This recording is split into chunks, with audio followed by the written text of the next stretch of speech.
Hey, players, how you doing? It's your humble handicapper, week number 7. We are 1/3 of the way through the season already. That's going so fast, huh, guys? Another 3-2. I've seen it being a 3-2 rut, which is not bad, and it's positive. Big dogs came in last weekend, so we made some big money line wagers. Made some profit off that. Let's get to it.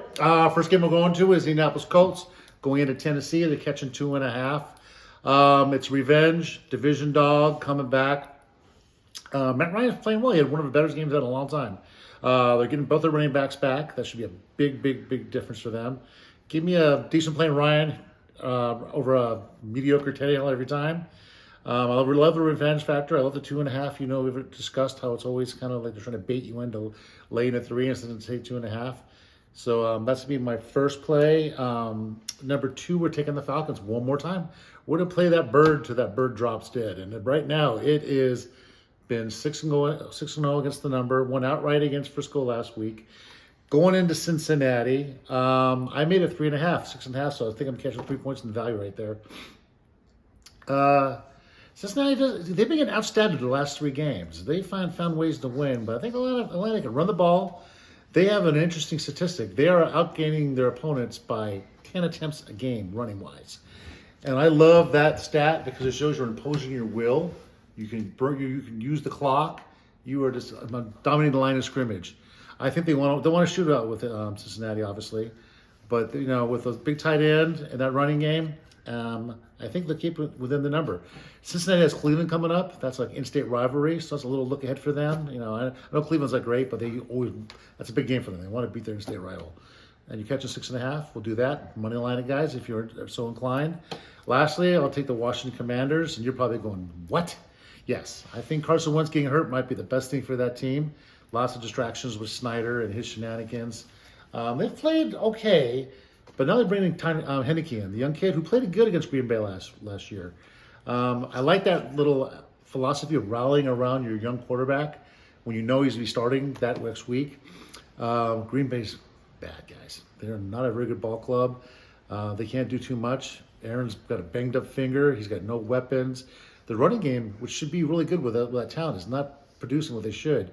I like the Redskins as a home dog. You're also coming off 10 days rest. They played last Thursday night.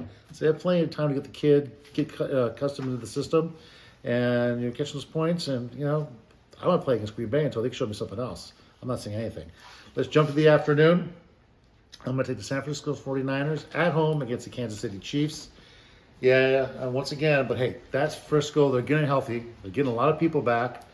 McCaffrey got signed this week. I know he's not going to probably play, maybe in a couple goal line situations, a couple small packages. But that team they're playing to win this whole thing now. I think they get physically beat up. A Kansas City team was coming off a very emotional game against Buffalo last week. Both of those cornerbacks are hurt. They're the rookie cornerbacks for Kansas City, so they'll be hard pressed to be stopping Debo and that crew there. So I'm getting home points at home. And lastly, we're going to take the Seattle Seahawks. They're going into SoFi. I like the 5.5. I like the points. Geno Smith might be comeback player of the year this year. He's putting up some good numbers. He's playing well. They're playing a lot better than I thought they would. And I think a lot of people too. Chargers had to play extra stanza. They had to play overtime in a very physical game. They got lucky to win on Monday night. So on a short week, overtime, Herbert's not putting up the kind of points. He threw 57 passes with no touchdowns. I think that's the first time it's ever happened in the history of the league. So he's got a lot of his receivers are banged up.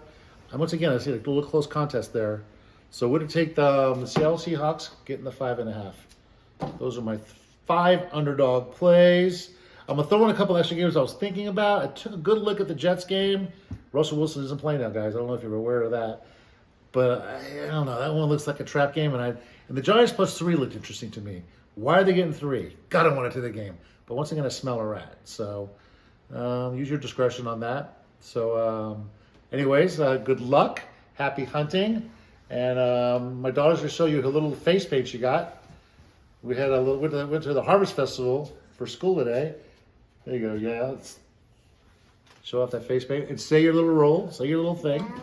Don't forget to hit the bell button and subscribe. subscribe button down below and like it, and